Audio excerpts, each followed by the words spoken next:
I'm so thrilled to have Chardell Buchanan here today with us. She's a registered dietitian, nutritionist, a dedicated advocate in rare diseases and the rare disease community, and a mom to 3 children, including Ben, who has Phelan-McDermid Syndrome. Chardell is known for helping other rare mamas simplify nutrition and meal planning so they can feel stronger and healthier while caring for their families. So thank you so much for joining us today. How are you doing? Thank you. Thanks for having me. I am very well and so excited to talk with you today. Awesome. Thanks so much for having us. So, can you start by sharing a little bit about the syndrome that your son, Ben, has? Absolutely. He has Phelan-McDermid Syndrome. It's a rare genetic disorder. It affects how a person's brain develops and functions, and also how his body functions. So it's characterized by deletion on the 22nd chromosome.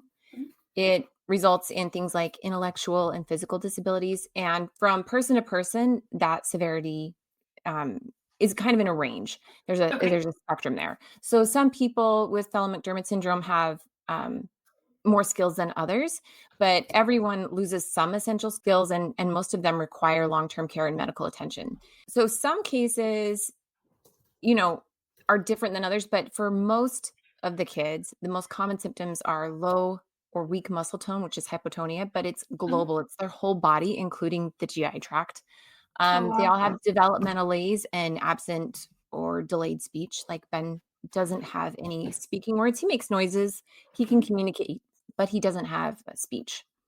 Gotcha. Um, yeah, and usually for kids with Phelan-McDermid syndrome, it like within the first few months of life is when we notice that something's going on. This is what happened with Ben. We Okay. noticed he wasn't hitting milestones. Okay. And Gotcha. so actually talking about a patient advocate, this would have been very helpful for us because we started doing tests and, the doctor was recommending let's test for Angelman's, let's test for cerebral palsy, let's test for, and we're doing all of these tests and not getting any answers. And he kept being more and more delayed.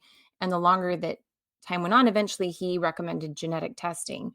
Gotcha. And I was really hesitant to do it only because I think, and this is common with a lot of parents, you think once my child gets this diagnosis, it's going to pigeonhole them. And and I don't want it to change who they are because I love him no matter what, Of right? He's course. It's your mine and I love child. him. Of Yeah. course. And eventually I came around and realized that a genetic test would only give me possibly a diagnosis that could only help him.